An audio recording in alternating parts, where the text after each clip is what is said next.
बिस्मिल्लाहिर्रहमानिर्रहीम। अस्सलाम वालेकुम व रहमतुल्लाहि व बरकातुहू। आप सबका ताज़ा गल्फ न्यूज़ में स्वागत है, इस्तकबाल है, वेलकम है। आप लोगों से स्पेशल गुजारिश की जाती है, हमारे चैनल को लाइक करें, सब्सक्राइब करें और दूसरों से शेयर करें।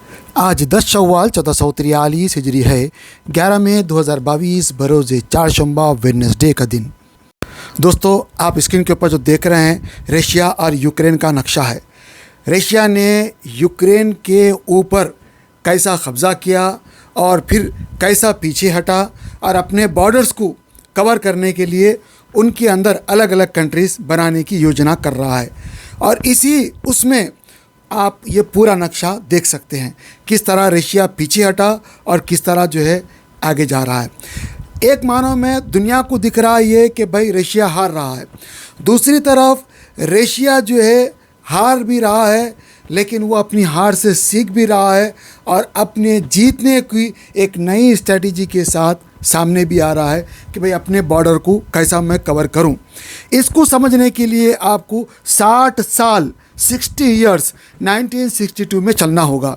आज की जो जंग है रशिया यूक्रेन की जंग, ये जंग ऐसी जंग नहीं है जिसको जो है कोई भी आदमी ये बोले कि भाई ये एक जंग है। ये वाकई एक जंग है जहाँ पे जो है बड़े लोगों को कुछ नहीं होता लेकिन आम आदमी मारा जाता है। कहा यह जा रहा है कि रशिया ने जिन जिन जगहों को भी छोड़ा है वो जगहों पे नरसंहार हुआ है, वो जगहों पे आम सिविलियन को मारा गया है, उनकी लाशों को रोड के ऊपर लिटाया गया है और जेनोसाइड हुआ है। इस तरह की खबरें यूक्रेन की तरफ से आ रही है। यूक्रेन के सदर बता रहे हैं। यूक्रेन के सदर के बारे में आपको पता ही होगा कि वो सदर बनने से 1 साल पहले एक फ़िल्म बनाते हैं, वो फिल्म के हीरो हैं, फिल्म बनाते हैं और वो फिल्म में दिखाते हैं कि वह करप्ट गवर्नमेंट को हटाते हैं, वो आ जाते हैं। इस तरह वो 1 साल के बाद इलेक्शन लड़ते हैं, आ जाते हैं। आज भी वो हीरो की तरह कभी मिलिट्री का ड्रेस पहनते हैं, कभी आम लोगों का ड्रेस पहनते हैं। बहरहाल वो अपना जो भी है वो काम कर रहे हैं लेकिन आम आदमी हमेशा मारा जाता है। उसको कोई पूछने वाला नहीं है, उसको कोई देखने वाला नहीं है। आम आदमी, पूरी दुनिया यह कह रही है कि भाई लड़ाई तो 2 मिलिट्री के दरमियान में है, 2 मिलिट्री के लोगों के दरमियान में है, लेकिन मारा जा रहा है आम आदमी। सदर वैसे ही है और किसी को कुछ नहीं हो रहा, बस बातचीत चल रही है, लोग आ रहे हैं, विज़िट कर रहे हैं। अब इन चीज़ों को समझने के लिए अब आप चलिए 60 साल पहले अमेरिका और क्यूबा, जहाँ पे 1962 का वक्त था।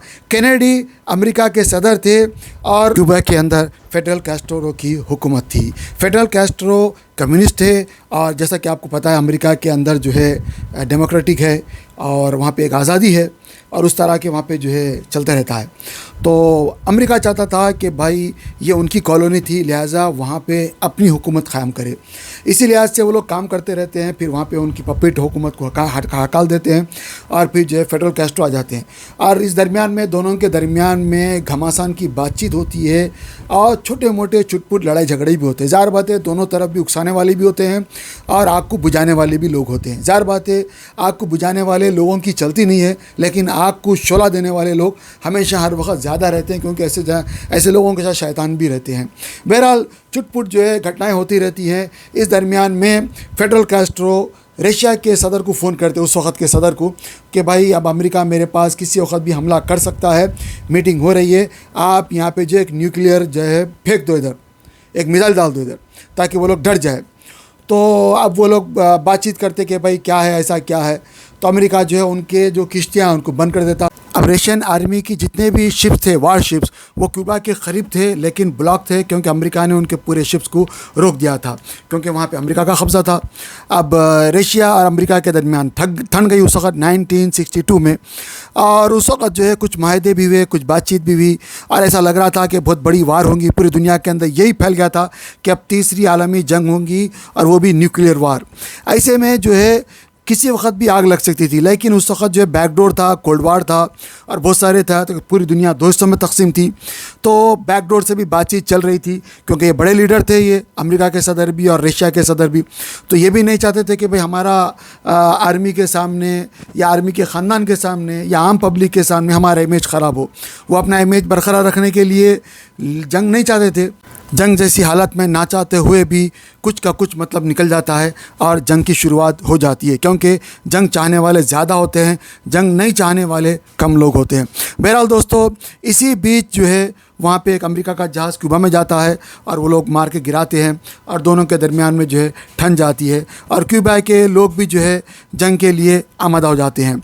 लेकिन जो अमेरिका की फ़ौज रहती है उनके कुछ ज़ाहिर बात है, जो दोनों दरमियान में लड़ाई झगड़ा होता है तो इधर से भी बम उधर से भी बम चलता है, इधर से भी गोला बारूद होता है, उधर से भी होता है। कुछ जो है ऊपर का जो है बम वगैरह जो पानी में नीचे ठहरी हुई सबमरीन, जो रशियन की सबमरीन होती है, उनके ऊपर आके बम फटता है, जिसकी वजह से सबमरीन का एक हिस्सा डैमेज हो जाता है। लेकिन सबमरीन के अंदर काफ़ी तजुर्बेकार रशियन आर्मी होती है, उसके 3 बड़े जनरल होते हैं जिनको पहले से एक ये इतला होती है कि भाई अगर आपके पास ऐसे हालात आ जाए जहाँ पे आपको ये परमाणु बम इस्तेमाल करने की नौबत आ पड़ी तो हमको पूछने की ज़रूरत नहीं है। रशियन के बड़े लोगों की तरफ से उनको इन्फॉर्मेशन थी। अब वो बोलते हैं कि भाई उसमें से 3 में से 2 आदमी तो जो बड़े जनरल रहते हैं उन लोगों तो इतला देते कि भाई हमको ये फोड़ देना चाहिए, पता नहीं ऊपर जंग हो रही है, कम्युनिकेशन पूरा रुक गया है, ठप हो गया है, क्योंकि आजकल की जगह उनके पैसा तो था नहीं उस वक़्त, तो भाई टेलीग्राम जाने को भी और एक जगह से दूसरी जगह टेलेक्स का जो भी कंफर्मेशन था उस वक्त काफ़ी टाइम से मिलता था, ऐसा आसानी से फटाफट नहीं मिलता था। और इस बीच उनके पास तो कंफर्मेशन था पहले से कि भाई अगर ऐसे नाजुक हालात आ गए तो आप अपना ये जो परमाणु बम है इस्तेमाल कर सकते हैं। तो 2 जनरलों ने अप्रूवल दे दिया था कि भाई हम इसको फोड़ देंगे। लेकिन तीसरा जनरल बहुत काबिल तजुर्बेकार था, उसने बताया कि भाई हमको ऐसा नहीं करना चाहिए, हमको मालूम नहीं ऊपर के हालात कैसे हो सकता, गलती से गिर गया होगा या हो सकता जो भी हालत है, अगर हम कर देंगे तो पूरी दुनिया के अंदर ये ख़तरनाक जंग शुरू हो जाएंगी, तीसरी आलमी जंग, फिर कोई नहीं बच सकेगा, ना हमारा ना तुम्हारा, ना इनका ना उनका, सब ख़त्म। तो ऐसे उसमें हमको थोड़ा सब्र करना चाहिए। वो इतनी सब्र और पेशेंस की बातें करते हैं कि बिडेन साहब का मैं समझता हूँ उस वक़्त तजुर्बा उनके पास था, यानी इतनी उम्र का।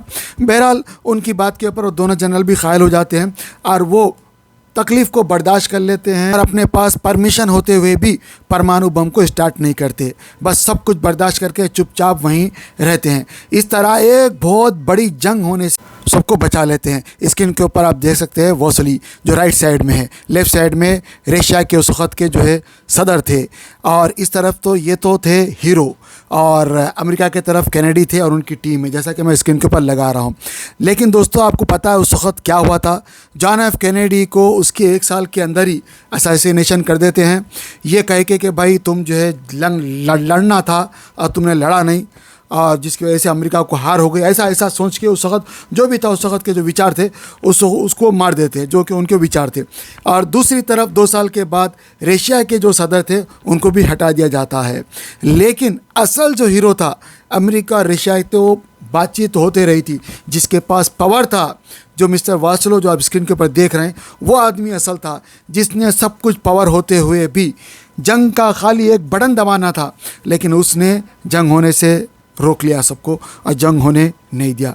इस तरह एक बहुत बड़ी जंग होने से बच गए।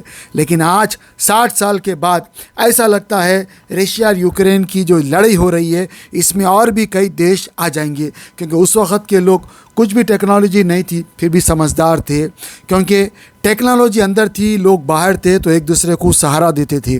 लेकिन आज टेक्नोलॉजी बाहर है, किसके भी समझ की टेक्नोलॉजी नहीं है। एक बच्चे को भी आप हाथ में दे दो और एक बूढ़े आदमी को भी हाथ में दे दो, वो कट कट जो है टेलीफोन देखते देखते वक्त किधर गुजर जा रहा किसी को पता नहीं चलता।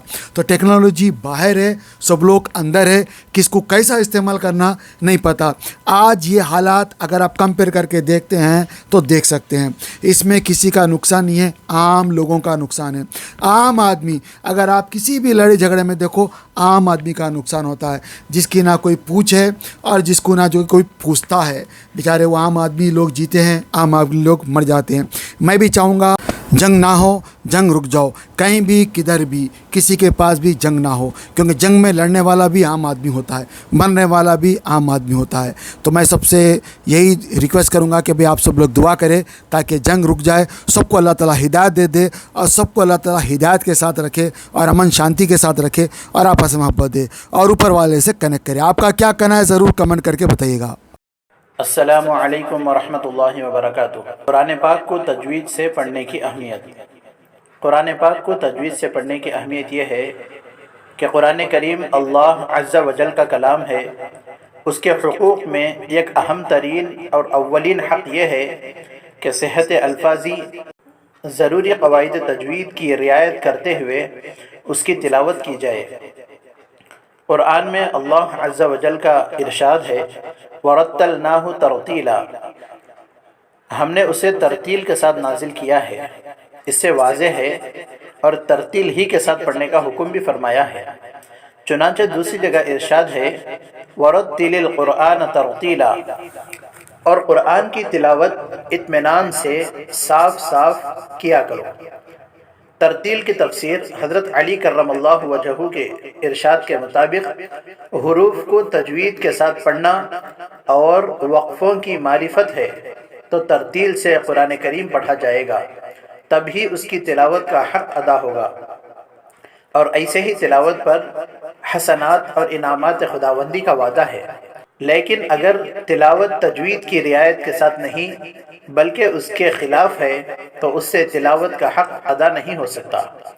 हदीस पाक के अंदर यूँ आता है, ज़य्यिनुल कुरआन बिअस्वातिकुम, तर्जमा अपनी आवाज़ से कुरान को मुज़य्यन करो। वहस्सिनुल कुरआन बिअस्वातिकुम फ़इन्नस्सौतल हसन यज़ीदुल कुरआन हुस्नन, अच्छी आवाज़ से कुरान को पढ़ो क्योंकि अच्छी आवाज़ कुरान करीम के हुस्न को बढ़ा देती है। अऊज़ु बिल्लाहि मिनश शैतानिर रजीम, बिस्मिल्लाहिर रहमानिर रहीम, इन्ना नहनु नज़्ज़लना ज़िक्रा व इन्ना लहू लहाफ़िज़ून। वक़ाल फ़ी मौज़िइन आख़र, वलक़द यस्सरनल क़ुरआन लिज़्ज़िक्रि फ़हल मिन मुद्दकिर। इक़रउल क़ुरआन बिलुहूनिल अरबि व अस्वातिहा, कुरान करीम को अरबी लहजे में पढ़ो। मुहक्किकीन उलमा ने तसरीह फरमाई है कि बग़ैर तजवीद कुरान पढ़ने वाला मुस्तहिक़ सवाब नहीं। तो कुरान शरीफ को सीख के पढ़ना हर मुसलमान के ऊपर फ़र्ज़ है। इसको सीखना ख़बर में जाने तक अगर टाइम मिले तो ज़रूर सीखना चाहिए, क्योंकि अल्लाह का कलाम है, अल्लाह ताला बंदों से फरमा रहा है। लिहाजा क्या अल्लाह ताला फरमा रहा, ऐसा क्या है कुरान शरीफ में, हमको सोच समझ के देख के पढ़ना और पढ़ने के साथ साथ हमको उसके ऊपर प्रैक्टिस करना है, तब हम सही जाके मुसलमान बन सकते हैं। वरना हम खाली पीली के जो है खाली नाम के मुसलमान रहेंगे और कुरान शरीफ में क्या लिखा हुआ है, अल्लाह हमसे क्या फरमा रहा, कभी हमको पता नहीं चलेगा। आप जब पढ़ेंगे समझेंगे तो आपको एक मज़ा आएगा। और एक अजीब बात यह है कि जो आदमी जितनी मोहब्बत से पढ़ता है उसको अल्लाह ताला उतने खजाने खोल के दिखा देता है, उतना विजन उसको नसीब होता है। बहुत सारे लोग गरीब रहते हैं लेकिन जब कुरान शरीफ पढ़ते हैं तो अल्लाह ताला उन्हें अमीर कर देता है। बहुत सारे लोग परेशान होते हैं, कुरान शरीफ जब पढ़ते हैं तो अल्लाह उनकी परेशानियां दूर कर देता है। बहुत सारे लोगों का अजाब कुरान शरीफ पढ़ने की वजह से ख़त्म होता है। आप लोगों से गुजारिश की जाती है, यहाँ पे जो दिखाए गए नंबर्स के ऊपर इनको कॉन्टैक्ट करें, चाहे आप इंडिया में हो या पाकिस्तान में हो या सऊदी में हो या यूके में हो या USA में हो या गल्फ में कहीं भी हो, किसी दुनिया के किसी भी खिते में हो। आप लोगों से गुजारिश की जाती है कि आप लोग भी अगर पढ़ाना चाह रहे हैं तो मुझे नंबर दे, मैं अपने चैनल के ऊपर फ्री ऑफ कॉस्ट प्रचार करता हूँ। दूसरी बात, अगर कोई पढ़ना चाहता है तो याद रखिए, अगर आप इंडिया के हैं तो इंडिया का नंबर है, पाकिस्तान के है तो पाकिस्तान का नंबर है, यूके के है तो यूके का नंबर है, गल्फ के है तो गल्फ का नंबर है। किसी से ही पढ़ ले, पर्देदार ख़वातीन भी पढ़ा रही है, मर्द हज़रात भी पढ़ा रहे हैं। आपको पढ़ना है, आप हो या मैं हो, ज़रूर पढ़ना चाहिए, वरना बहुत बड़ी गलती हो जाएगी। अल्हम्दुलिल्लाह रब्बिल आलमीन, सारी तारीफ़ अल्लाह के लिए, लेकिन अगर आप गलती पढ़ देंगे तो सारी तौर पर अल्लाह के लिए हो जाएगी। तो मेरे को माफ़ करे और मेरे लिए भी दुआ करे, अपने लिए भी दुआ करे। अल्लाह सबको हिदायत दे, आपस में मोहब्बत दे और कुरान शरीफ से इश्क दे, सिखा, समझा, पढ़ा और अमल करा। आमीन।